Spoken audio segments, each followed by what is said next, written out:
Assassin's Creed Mirage is an interesting game in one of the most prolific and bloated franchises in history. On one hand, I enjoyed playing the game, a lot actually. I found myself in an almost meditative state, taking down enemies, tailing ne'er-do-wells, and investigating baddies. On the other hand, every couple of minutes the game would just say, "Hey, I know you're immersed, but there's a small bug and a load of dirty, crusty, old jank in your face." Which some of the bugs are actually quite amusing, but I could do without the load of jank.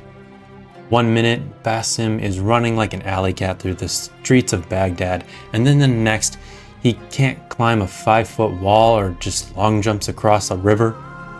Originally, I was not going to play Mirage. I was just going to watch my AC fangirl wife play the game and call it a day. However, once I saw a little bit more of what it was offering, I decided to give it a shot. I've already bought it, so why not? I'd played some of the older games, but they never really hooked me as much, although I haven't played the original trilogy, don't worry. And the recent games were fun, but really bloated. Despite this, I had an overall fun experience. One of the biggest perks of this game though is you can finish it in like 15 hours or less if you don't do the extras. Given all the long ass games that have released recently, I think this is actually a short, concise experience that I personally needed. If you want a quick recommendation though, I think you should pick up this game at some point if you're interested. And in a few years, I wouldn't be surprised if more people pick up this game just as a little bit of a palate cleanser. Maybe wait for a sale if this game gives you a blood clot or some gamer rage, but even for $50, I don't regret it. Anyways, I hope you enjoy the rest of the video where I go a little bit more in depth in my experience with Assassin's Creed Mirage. First, I want to dive into the world of Mirage, as it's set in Baghdad as you follow Basim, everyone's favorite gravelly voice from Assassin's Creed Valhalla, returns as a playable character with undropped balls. The world is very pleasing on the old eyes, and it's what I imagine Baghdad would probably look like back in the day at its best at least. And it doesn't matter if that's factually correct or not, because I don't really care, it feels real to me.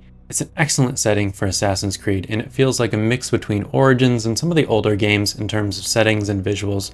The graphics and textures aren't the best of all time, but there was never really a time I was revolted at what I was looking at, except for maybe some of the characters and facial animations for ones that are not too important. They're pretty hit or miss, honestly, and hot off of games like Baldur's Gate 3 and Cyberpunk, it's a little bit more noticeable than it probably would be at other times.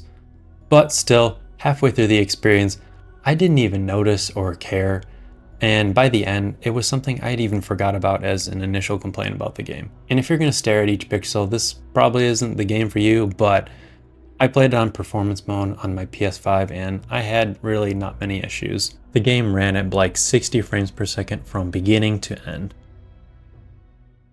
Now, the setting pulled me in right away, and the main distraction from any blemishes had to be the gameplay, more specifically the stealth. It's maybe not the best in the franchise as a straight up stealth game, but I think it's also leagues better than anything Valhalla had, which was just a Viking simulator.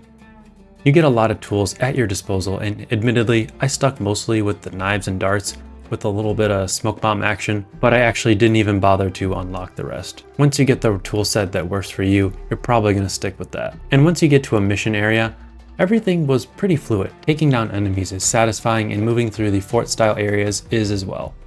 Enemies are a little bit dumb, frankly, but I wasn't looking for some hard ass Dark Souls of stealth games right now, and it was just what I wanted from a fluid assassin experience. As for the melee combat though, it's not something that Mirage really focused on, and it does come up several times. And as someone who's never made a game or designed a combat system, I can confidently say this one sucks. I get that Ubisoft probably designed this with mostly stealth in mind, and I tried, but every once in a while, there is a forced melee combat scenario, and they are universally awkward.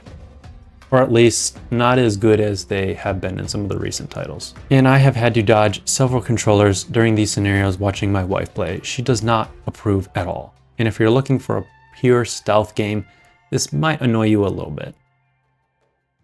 My biggest issue with the gameplay is mostly the movement and traversing the world. Killing is fine. I love killing, but parkour is probably the biggest issue with the gameplay. Games like Origins, Odyssey, and Valhalla let you climb basically whatever you wanted, 100% freedom. Older games had a little bit less freedom, but they were also much more fluid. This game is just somewhere awkwardly between them, and it just doesn't quite work. And if they continue making these more bite-sized snack games, I would hope they revisit this a little bit more. I got this email too after finishing the game from Ubisoft with my stats, and it said I had parkoured for 4 hours and 42 minutes, and that is just a lot of damn jank for a 15-hour experience. The parkour is very snappy in this game, where you kind of almost slide it from one handhold to the next a little bit more than I was used to. Maybe I'm going crazy, but it's not perfect. Another big part of the moment-to-moment action is just talking to people.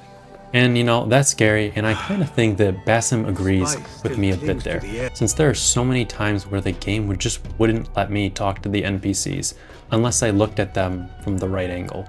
They just really want to talk to you on their good side, I guess. I don't know. You also get these weird little coins that convince NPCs to do things for you, and I kind of wrestled a bit for, are these like an easy mode or are these like a pay to win thing? I don't know. Eventually I just started using them because they seem to make sense, but I wrestled with that a little bit. I was unsure what their purpose was in the game. They confused me a bit. But talking to NPCs is quick and to the point, and anything that needs a little bit more depth is an animated cutscene to sit back and enjoy. Well, I would say that if I actually enjoyed the story, which brings me to my next big issue with this game. This story follows Basim, a young thief who wants to become assassin. I don't know, I don't really get it. It wouldn't be my first career choice, but whatever, I don't judge. While changed, I like Basim's voice actor. He really grew on me towards the end, and other performances seem to be pretty well acted, with the standout being Roshan. But the further I got into the game, the more things started to unravel a bit. Without spoiling too much, by the end of the game, I really started to feel like this game should have been a DLC, which, based on gameplay and all the other things, I didn't care that much. I almost forgot it was supposed to be a DLC for Valhalla, but the story is what made me think like, yeah, this probably should have just been like $30 DLC or something at the very least. And maybe I'm getting a little bit too much into spoilers, so if you don't want to know anything about the story at all or any ideas, then please leave now. But I do feel like the ending of this game kind of requires a little bit that you finish Valhalla, or at least got a good way through the game. And I barely got like halfway through. I played 50 hours and then I just gave up from exhaustion. And I feel like there's a lot of people that probably are in the same boat as me, as it looks like only like 18% of people have actually completed the final arcs in Valhalla. But maybe that's just on me. It kind of feels like I had to play through a whole long ass game to get the full impact of this game's story. By the end of Mirage, I was just kind of like, huh? I asked my wife, who played more, and she just said fuck off.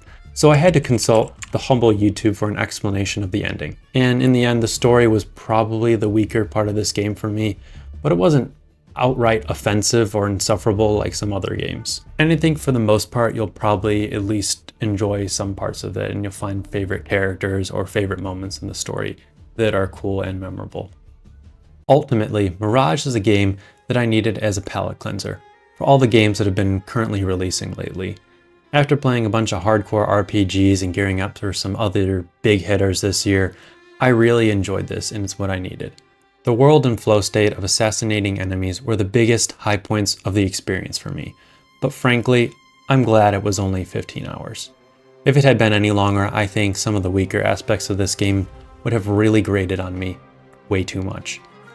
But what do you think? Are you looking forward to playing this? Have you already? Or are you waiting for a nice sale on this game? I would still say it's worth a purchase, but you know, we're probably gonna have a good sale next year, or maybe even for Black Friday on this, and that's definitely a good time to buy. Anyways, I hope you have a good one, and I'll see you next time.